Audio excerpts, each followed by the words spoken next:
Hi everyone, it's Dr. Fox. Let's talk about the larynx and the laryngoskeleton. In this video, we'll discuss the larynx, where you can find it, and how it relates to any adjacent structure, as well as what it does for us. We'll also describe the individual cartilaginous constituents of the larynx, aka the laryngoskeleton, their features, and how they function. So the larynx, or the voice box, is all about phonation, or the creation of sound such that we can communicate with one another.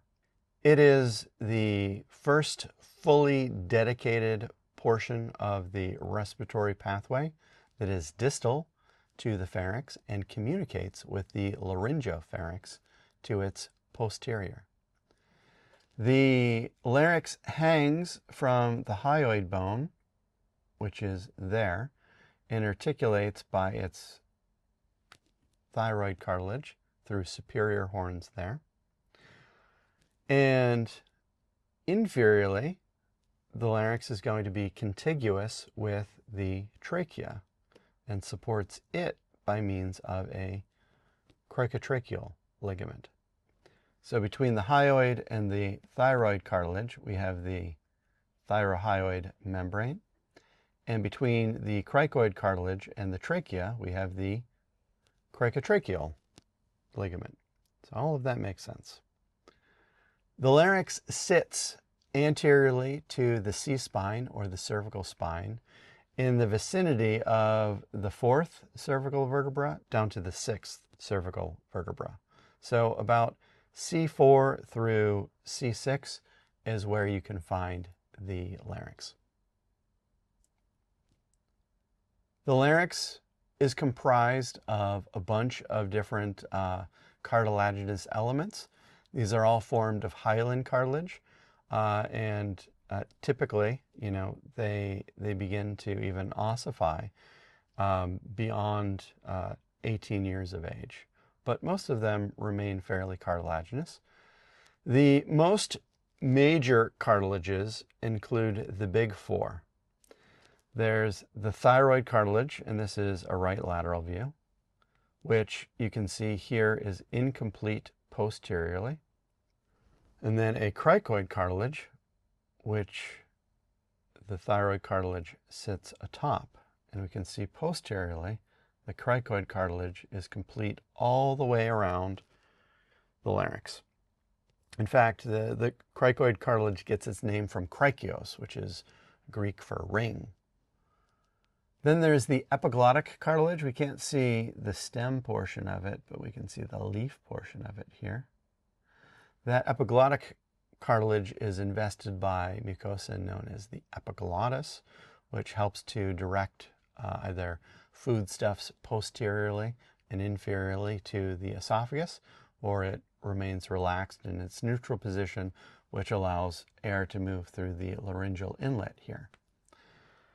And then we have the arytenoid cartilages. So in this posterior view, sitting atop the cricoid cartilage, we have these pyramidal shaped cartilages that are invested with mucosa themselves, known as the arytenoid cartilages. The arytenoid cartilages are the most dynamic or mobile of the cartilages in the larynx. Sitting atop the arytenoid cartilages are minor cartilages of the larynx, and these are called the corniculate cartilages.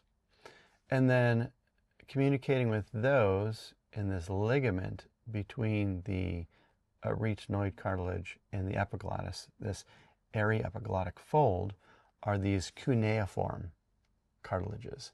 So corniculate and cuneiform cartilages are very minor, but they still serve functions. Let's take a look at some of the features of these cartilages. And let's start with our friend, the thyroid cartilage. The thyroid cartilage consists of two laminae.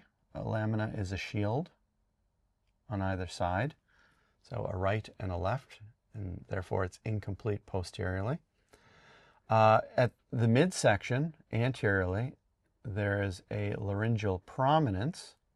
This laryngeal prominence colloquially is known as the Adam's apple, And in individuals with elevated levels of testosterone, that laryngeal prominence can grow even larger and be more prominent. Posteriorly, there are two sets of horns. There are superior horns. The superior horns align with the greater cornua of the hyoid bone. You can see oftentimes these two can even be co-ossified together. And then there are inferior horns, which are going to articulate. They form a joint with the cricoid cartilage.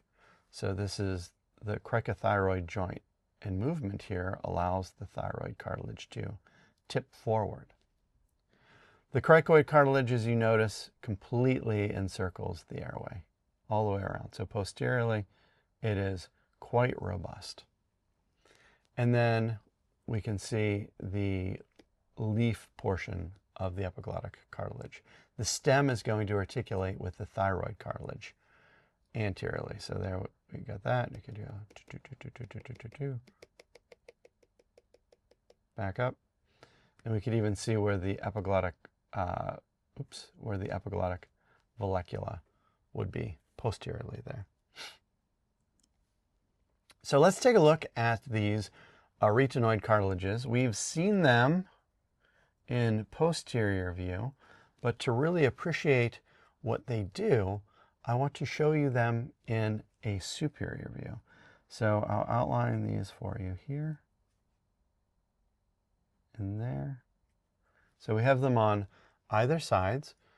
They're capable of a lot of different movements. So they can both pivot and glide. So we can move them farther apart from one another, or we can move them nearer by a gliding motion, or we can also pivot them. Now, in discussing motion, it's very germane that these arytenoid cartilages have two important processes. Anteriorly, they have what are known as vocal processes, and these vocal processes are going to be attachment sites for vocal ligaments. The vocal ligaments, when invested with mucosa, are the vocal folds or the vocal cords. Posterolaterally, there are muscular processes as well. And these muscular processes offer the opportunity for intrinsic laryngeal muscles to attach to the arytenoid cartilage to move them. And so on the left here, we can see the arytenoid cartilages have pivoted such that the vocal folds are maximally abducted. And so the space between them here, which is known as the rima glottis or rima glottidis, is open. So this would be the maximal ventilation pathway. Over here, we can see that that space between the two has narrowed. So those vocal ligaments have been adducted, adducted. This is more in the position for those vocal folds to vibrate for phonation. So let's take a look at the larynx. This is the larynx ex situ, and we have the trachea there.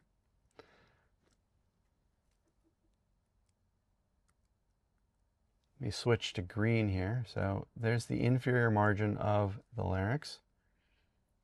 Here is the thyroid cartilage there.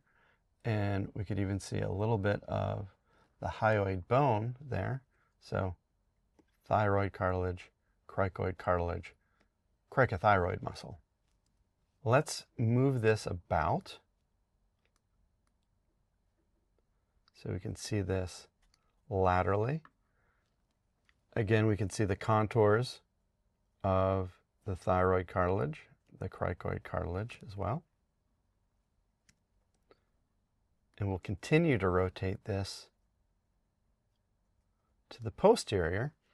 And we have the opportunity to see lots of cool stuff. So for starters, what you're actually looking in, what this space is here, is the laryngopharynx. We can see lateral to the larynx the piriform fossae. So these are the spaces in which pills can get stuck if you're taking them with not enough fluid. We also have the opportunity to see the laryngeal inlet here.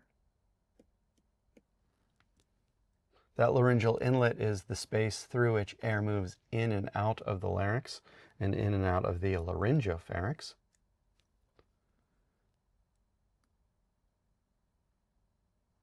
And we could look down into the larynx, but we can't see the vocal folds from this particular angle. So we've discussed the larynx, its location, how it relates to adjacent structures, and how it functions. We've also discussed the constituent cartilages of the laryngoskeleton, as well as their features and functions. Thank you so much for your time. I appreciate it, and I'll see you in the next video.